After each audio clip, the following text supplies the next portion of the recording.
This is really good. What is this? Spicy. So I got some spicy Italian sausage and some bratwurst. Everything's all mixed up. Yeah. That one was spicy. This is amazing, bro. Like the color looks like barbecue pork for some reason, but the flavor. That's why you hit it with that smoker first, and then you finish it off the grill. What's the spice on it? What's the rub? Nothing. I mean, it's like love. Whatever's in the sausage, you know.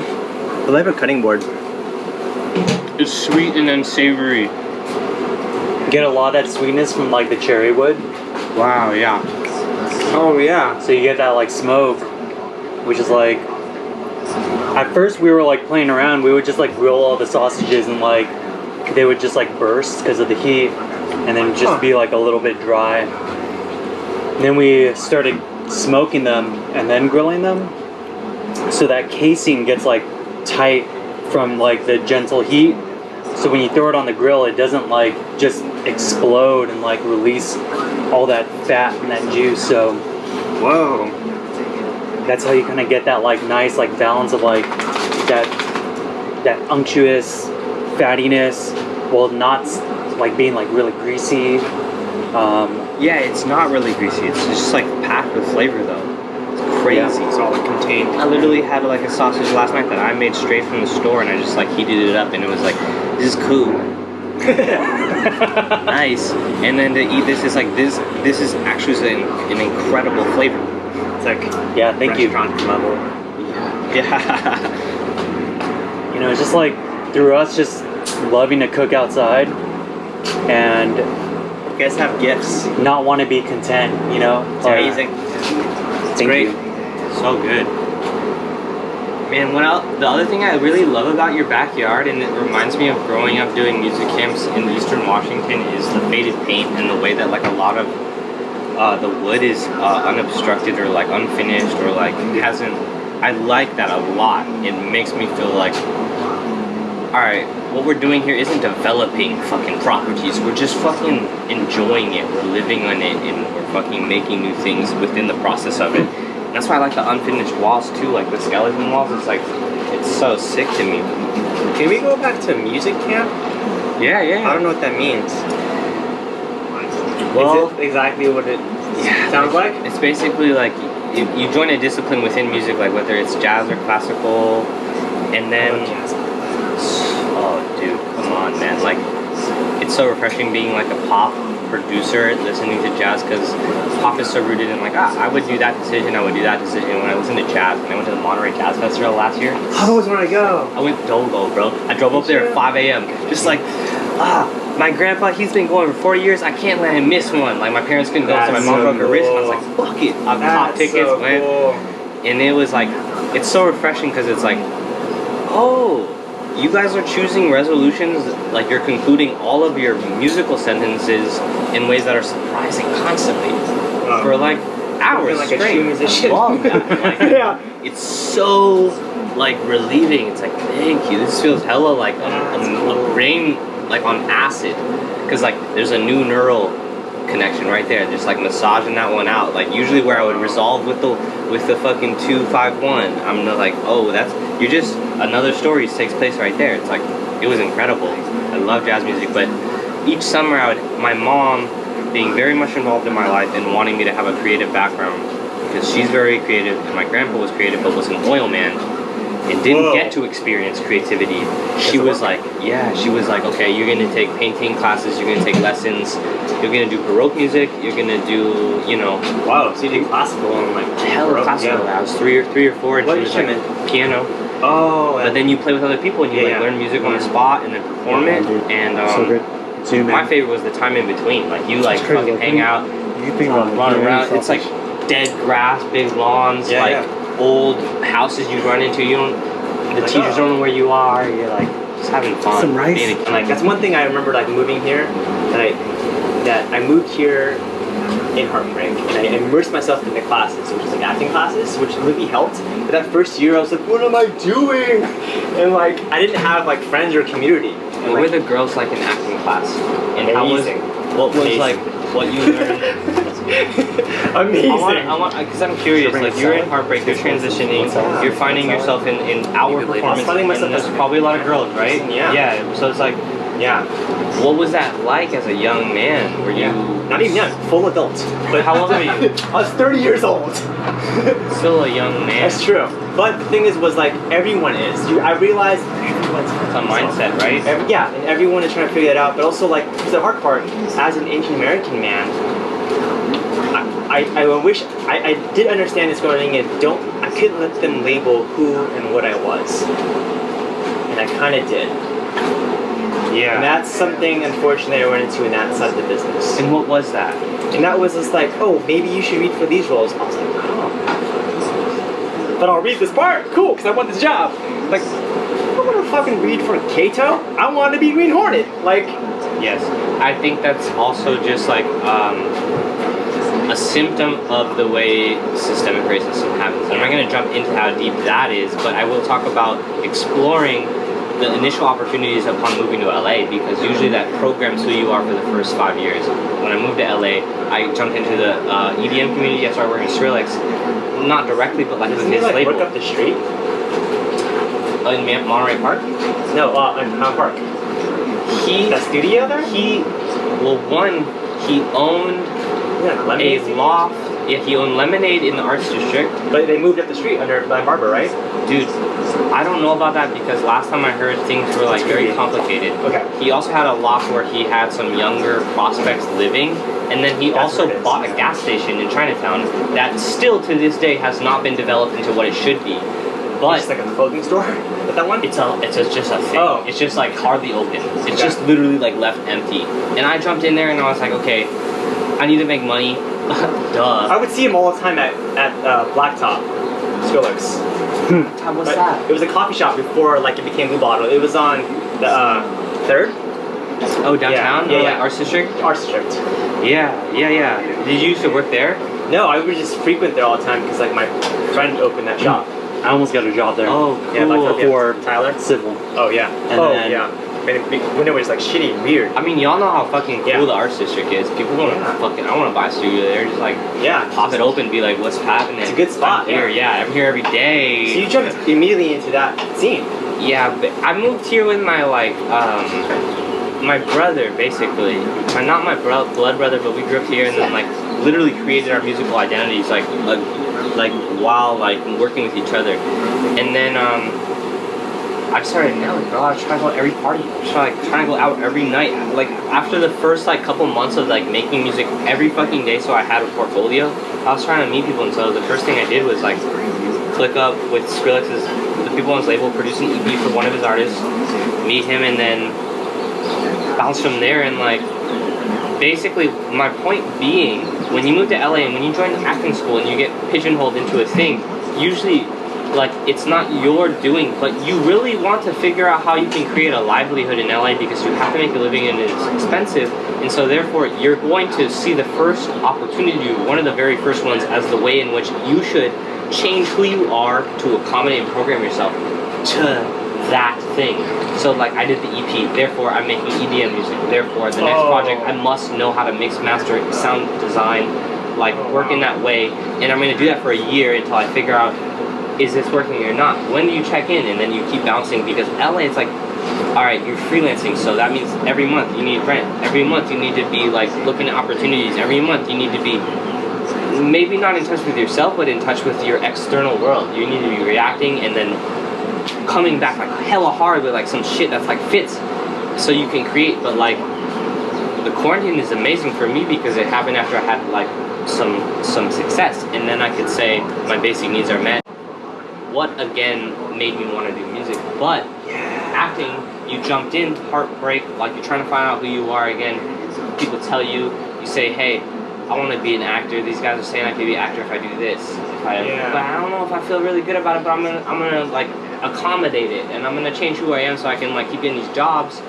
You know what I mean? And then you look back and you're like, oh, it didn't fit, huh? Like I'm gonna tell my homie Stevie, like, because I know he's kind of dealing with some similar stuff, like that wasn't the shit for me. Like now I'm doing comedy. Now Same I'm with like you though. Like doing when say technical me during shit. those times, there was two moments. I was doing comedy at the same time then.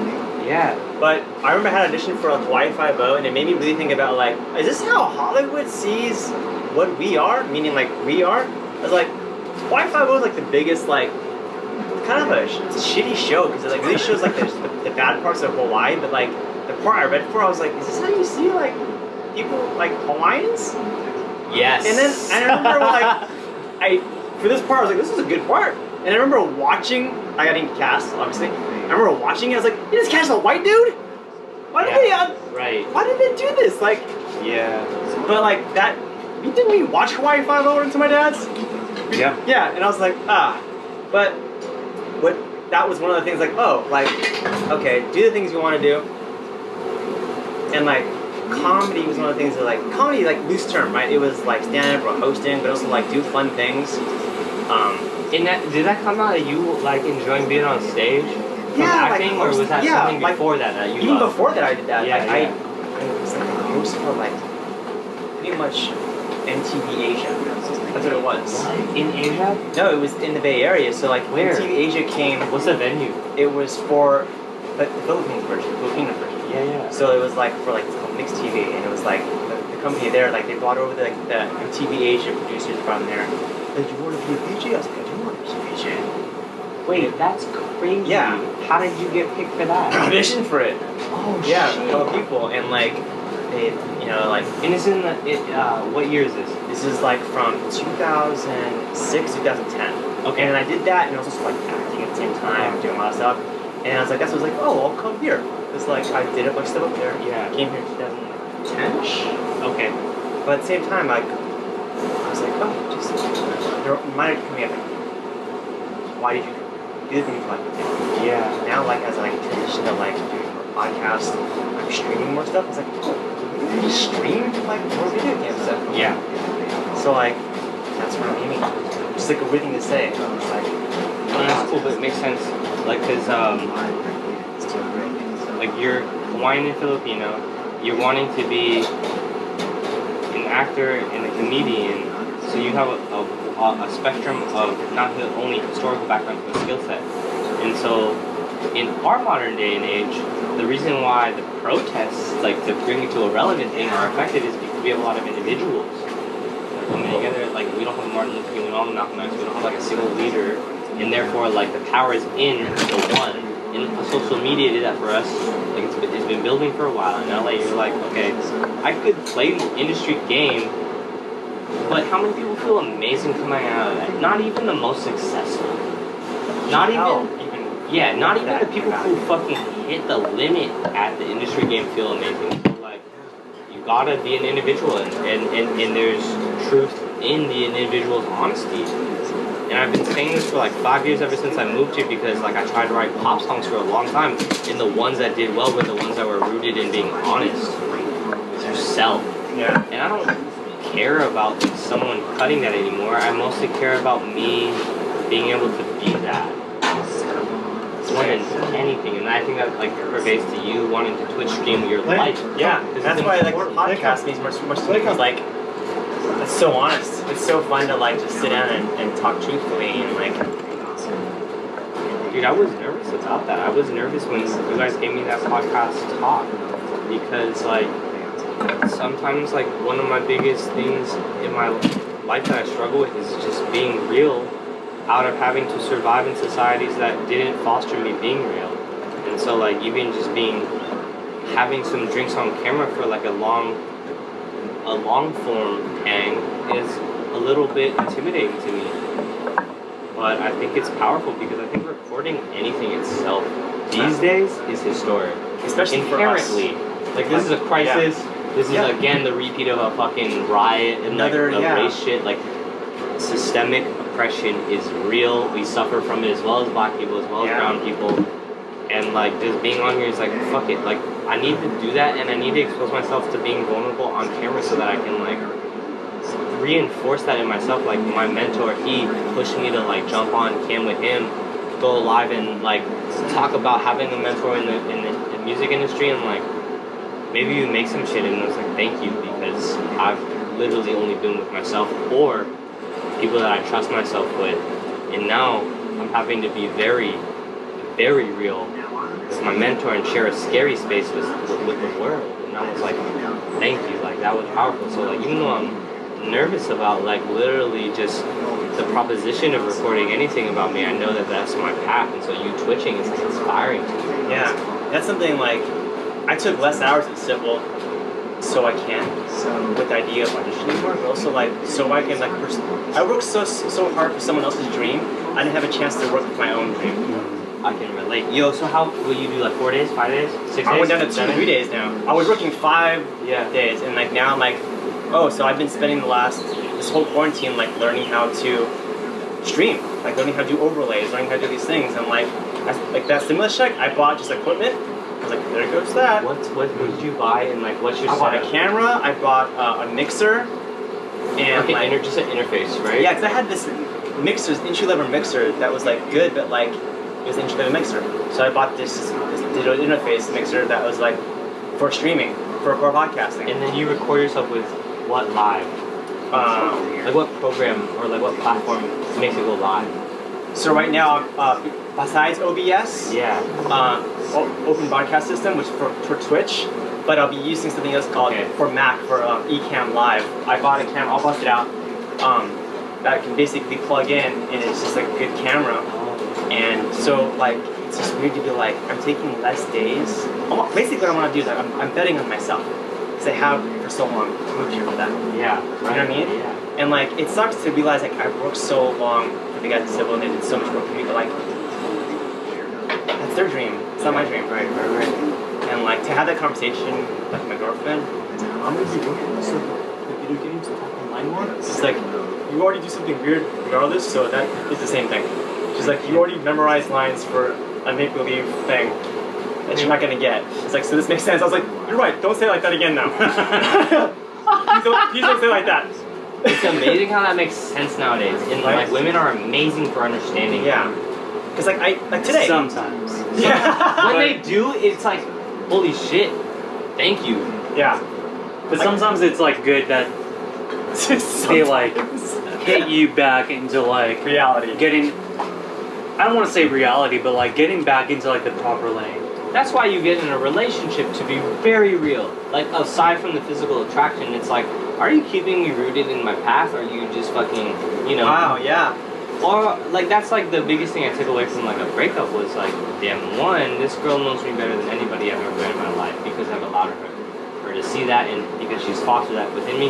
And therefore she keeps me like, every single decision, oh yeah, I'm not slipping, like, because I know she's watching, and like, it's a positive thing. But you know, even when I break that, I struggle with maintaining that, and I know that I would be way better at it had I had a partner now. But my path is different than yours right now, or yours right now. Like, I think it's better for me to be alone. But I think that's like my understanding of relationships. Dude, they just keep you fucking real. All the fights, it's like, thank you. You're really like showing me what I need. Whether that be not needing this or needing something different in myself, because you're right. And if I can put my ego aside and fight with you long enough where you're patient to have those fights with me, I will grow like to where I want to be. And no one is where they want to be. Let's be real. Unless you can sit alone for an hour a day in a room by yourself. Like, every day, you're doing okay. You're doing okay. Then Wow. Yeah, man. It's weird. It makes me reflect on like, up until this point, I've had nothing but heartbreaks with girls, but also like career-wise, and that only allowed me to be like, oh, life may just be about heartbreaks, but it's those in-between times where like I find the real parts of like myself. yeah, and it's like, how do you bring that into the relationship again, or how do you bring that into the career again, where like you don't actually have to have those like breaks for you to have those emotional epiphanies. For me, I've been constantly having to have that because I'm struggling to maintain a reference of like what is very real for me. Like, I think in every like spike of stress in my life, my biggest question is I'm struggling to understand what my intuition is, or like what I need to do, or my own inner voice. And if I have another relationship that's committed, like, it must be rooted in encouraging that, cultivating that ability in myself, that sense of, okay, I'm in tune, I can get it, I can be myself, proactively like help others.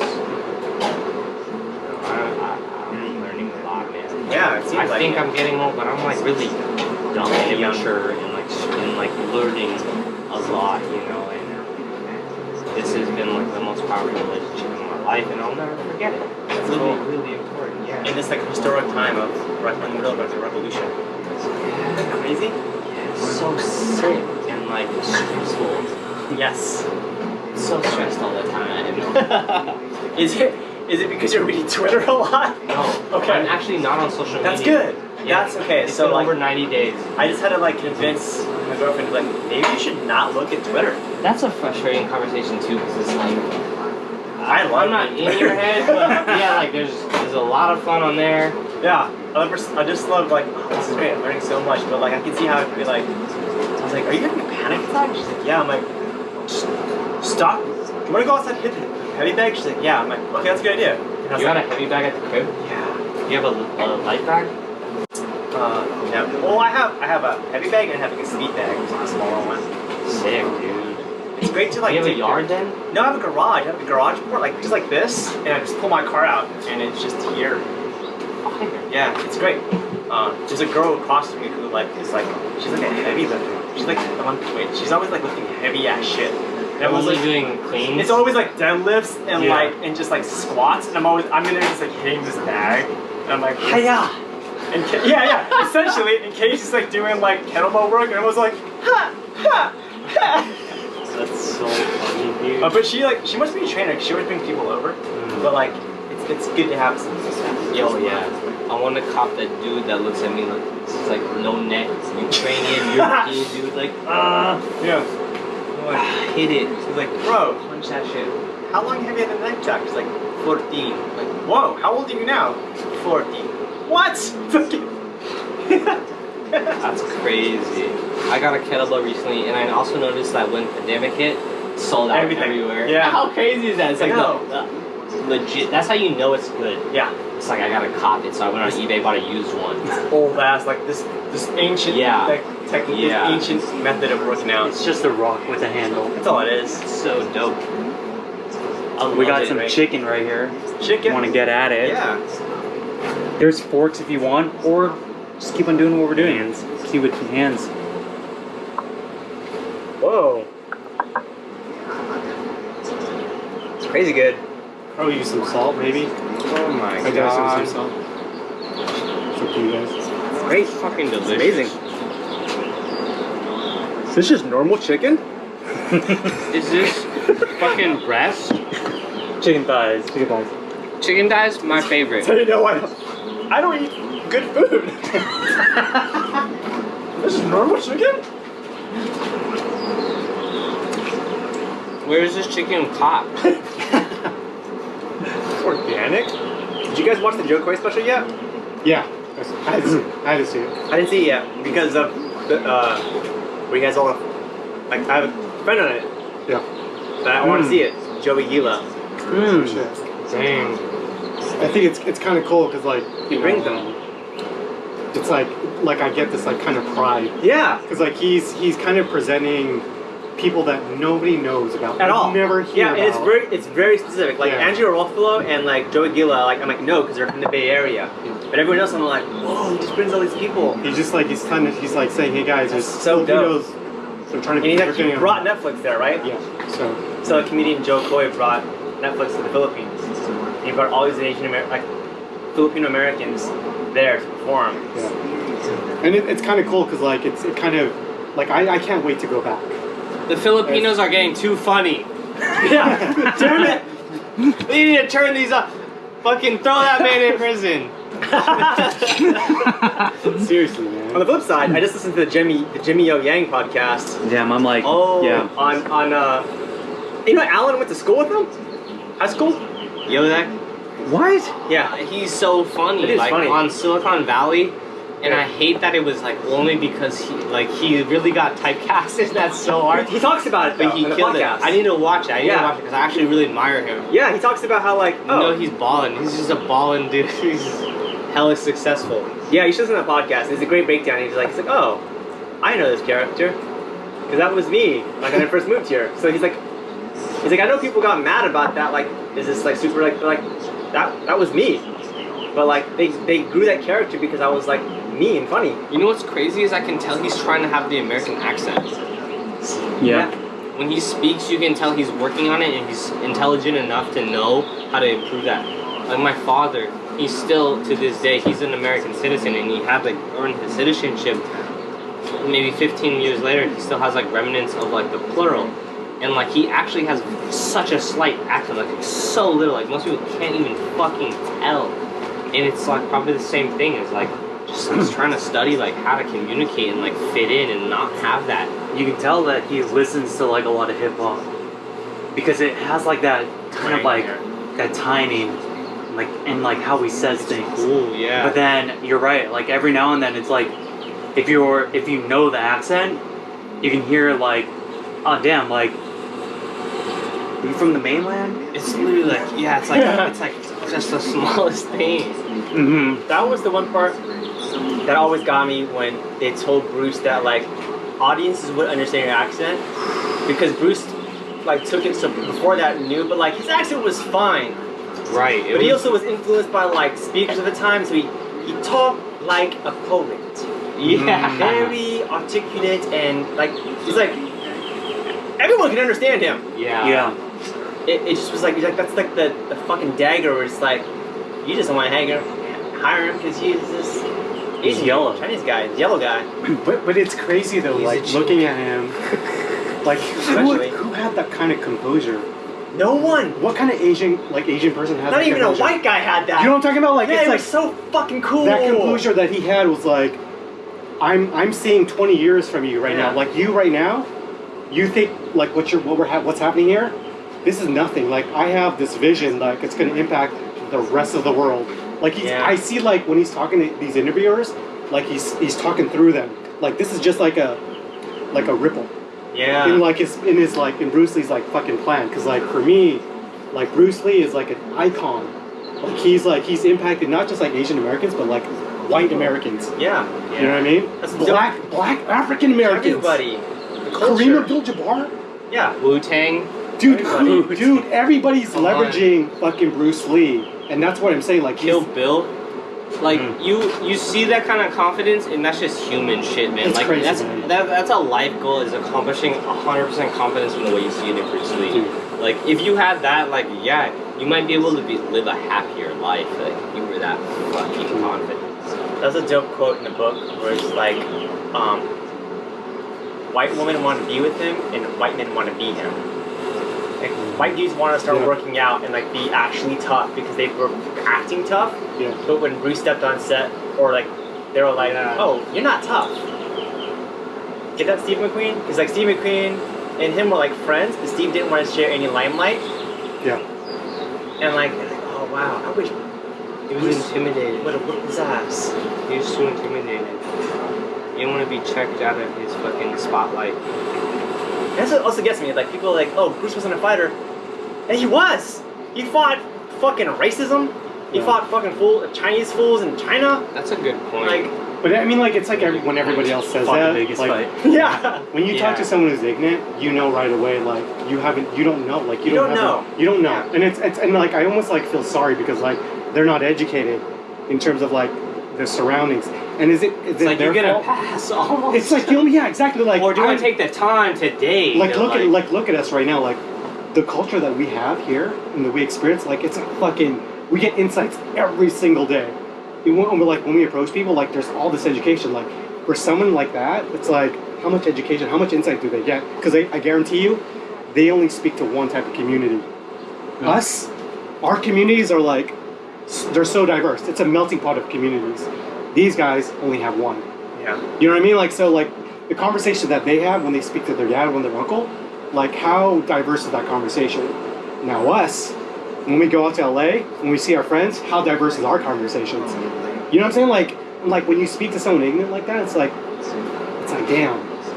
There's so much that you need to know, like you need to understand. Like, and I want to help you, but you know, it's like I got to do my thing right now. Yeah. It's a good thing though. Like, how do you help that person? Because those are pretty much the most important people to help these For sure. days. And like Absolutely. yet it's always at the time when you're like, it's not worth my time right now. Like, I'm bigger than this. Yeah, I gotta exactly. walk away. And the question I ask myself is like, am I willing to babysit? 'Cause Right. that's what it's going to take. Am I willing to babysit this individual? Am I willing to build a relationship with this individual? Because like, and that's a challenge. It like, takes patience. It takes you fucking being disciplined about your anger. It takes like time. It takes you wanting to impart things like unselfishly.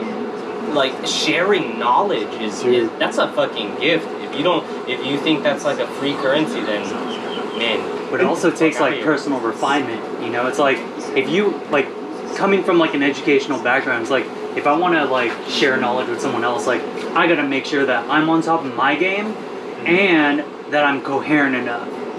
Right. Because if I can't speak in a way that you're gonna receive it, then why speak at all? Right. And that's the toughest part is that how much are you willing to pour in, and they're willing to reject it, because that shit takes time. Like if I'm going to pour into you and you keep saying no, it's like a challenge on me. Like how much patience do I have to say? Like, you know what? Before you're unproductive. Before you're just like yelling at them or getting too upset, and then it's not effective anymore. So having like also a tactile sense of like, am I well within my groundedness, or am I just getting a little too irrational because you're pissing me off, and therefore I actually have to create space now and maybe enter this in a different time, because right now like we had some productive moments, but now I'm getting to a place where I actually can't like engage in this conversation currently. Like maybe we should do this a different time. Yeah. I think. Sorry. Go ahead, Jay. No, this is a good reason why your idea works for this. It's fucking great. I forgot we were even also, this filming. burned my eyes. That's I know it's the good. whiskey? Yeah. Dude, the whiskey's so good. I'm just It's telling so you, like, good. I've only been having beer and like seltzer, and it's like so. Such a good idea, by the way, man. Like, even this for is like you, James. This is just. I'm just like kind of like throwing ideas at you. No, Guys you're are like a great producer to be like. You guys are like the fucking founders. I'm the executive assistant. I'm like, hey, what about this? What do you guys think about this? No, it's great. You know what I mean? Are you from LA? I'm from Orange County. Cool. but like I think when you think about Orange County, we like a lot of people just think like Irvine and Disneyland. Yeah. But there's like another part of Orange County Where the shows are shot, right? where it's like people don't always want to talk about them, you know? I'm always like, it's not how you start, it's how you finish. So I love LA. Like LA is like my scene. So Is Irvine not where the show is?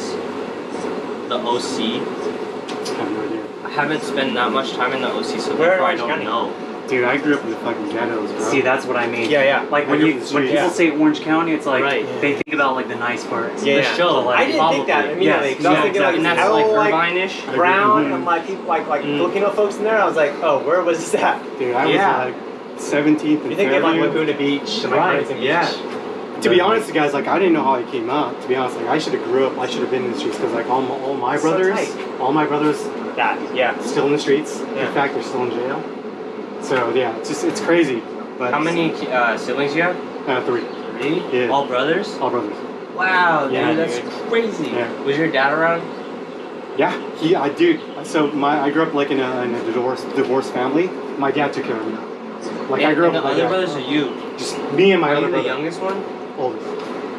Yeah. It's crazy. Good shit though. Like it's like. What's that neighborhood called? Santa Ana. Or you mean? Well, like if the OC, the show, Oh, where okay. if there's that, what is this neighborhood called? Like if it's an Irvine or The So- sea is like the beach area. Yeah, I right. would say. But, like it must be split because there is like those that are fucking. Do I want to see falling out. the Compton of OC? Is there like a name for the neighborhood though? Like the Boyle Heights of the OC maybe, or Dude, like the it's East Santa Ana Hill. is its name on its Yeah, own. Santa I mean, Ana you is should like- listen to Santa. yeah. Santa is like, it's like where you got F Troop and like Hard Timers. Those are the popular I looked it games. up as a kid because Warren G talked about it in a song, Dude, and I was Dude. like, oh shit, okay. you know what? Yeah. Yeah. Let me show you. Yeah, so like you know what I'm talking about? Like so Warren G brought up, I was like, where's this at? I remember like looking it up going like, where's that? I remember asking a cousin who lived in Long Beach, she's like, Dude, oh, Warren that's the ghetto G. ass area. There's hella Asian Crips in Long Beach. Dude, there's hella like Polynesian like bloods. And I was like, what? My cousin lived there, and I was like, how Somalians like You know. I was like, oh, you know what, Yeah. Warren G? okay. Are we gonna play volleyball? Yeah, can we fucking hit the ball, please? So, yeah, that's crazy. That's so funny. That's the reason why I know about that area of like, oh, dude, see, right? Wow. I have the word G tape. His hand when I shook his hand, it was like it's real. it was like fucking Solid. Kawhi Leonard. Yeah. You know what I mean? Like Wow. it was fucking. Can you palm? I was like this, and he was like, palm vinyl. But he also gave you the fucking time to squeeze you. dude, it was. Time He could have just gave you that Dude, soft I grew up dap, with right? fucking Warren G. That's Nate gonna take Dogg. so much, dude. Oh my goodness, man. R.I.P. Dude, Yeah, man. dude, for sure. That's crazy. Yeah, it is crazy. That's crazy how this fast forward in time, I can have that conversation with you. I've never had that conversation with anybody. I'm like, I remember looking at this kid. I'm like, Man, James, I think we grew up like in the same, like Yeah, the same same era, era, same yeah. everything, just like different neighborhoods. yeah. Maybe the same neighborhood. I Shit. spent summers in Los Angeles. Yeah. Really? Yeah, so growing up as a kid, it Why was is in that? Malibu to Hawaiian Gardens and El Segundo. Hawaiian Gardens, the only Yeah, time you that's can like eat a and deep- smoke and gamble at the same time. Jesus, man. I had to go to Hawaiian Gardens to practice Kali, and then stay in El Segundo. That's so tight. So like, but I remember all the kids who were practicing there were all with like these like gang members who like their parents had to like make them practice because they wouldn't listen. They're in trouble. And I was Yeah. like, I remember I pissed myself during practice because I was so scared to ask my grandpa to use the bathroom. Because all these tough kids were like so cool, and I was like, I'm just gonna pee myself. Oh my god. And I remember like just peeing myself, going like, cool, I got it. This is what men have to deal with, the type of fucking repression Yeah. it takes to fucking humiliate yourself. At the same out time, of my just grandpa would have wanting been to like, be a use the man. bathroom, you Yes, idiot. right. What But are you you felt doing? so much pressure that was appropriate. Oh, because all the kids were so cool. They were like so tough. Kali's that Filipino fighting, yeah. Dude, that's dude. I envy you. Dude, Oh 'Cause my God. Dude, I've always Oh. wanted to do that growing up as a kid. My dad would. Oh, did your dad practice martial arts? Oh yeah, that's all I did. But my dad was like, you're not doing that, you're doing basketball. I didn't believe my dad. Jordan. Yeah. It's crazy because like I didn't believe my dad. I think maybe all Filipinos like practice martial arts because Yeah, my they have to. dad. Yeah. He's like I was like testing my dad. He's like he told me that you used to practice martial arts and I didn't believe him. I'm like yeah whatever Yeah, dad. yeah. And I kept doing this. Oh. On your dad? On my dad. And then as soon as I did like the 15th one, he like snapped it like boom boom boom, and then he fucking like hit me in the fucking. I was like oh shit. I like the 15th I was like, one. what the fuck was that? You know what I mean? Like, I was like, fuck you up. and then he went, see what he did something like this and like that, and then he stood still like this, and I was like, what the fuck? And then from that day forward, I was like, I ain't gonna test it anymore. Started hugging your dad. You know what I mean? Like, I'm like, Dad, what do you want? good morning. I was just like, dude, it's crazy. It's crazy because like you have this like this Filipino culture, and like I think my parents would just touch on it, like they would sprinkle us with culture, and then but they wanted me and my brother to be deep into like American society. Yeah. They made sure that we would like Were they spoons. first generation immigrants? Of course. No That's hands. just how it goes. Yeah, and I'm like, I didn't click though. It didn't click. They were though. like, maybe you should forget about all this shit that we went through. For sure. Like, Yeah, absolutely. check this new shit out. Yeah. Dude, This is why we English? came here. Learn English, dude. Here's a Nintendo.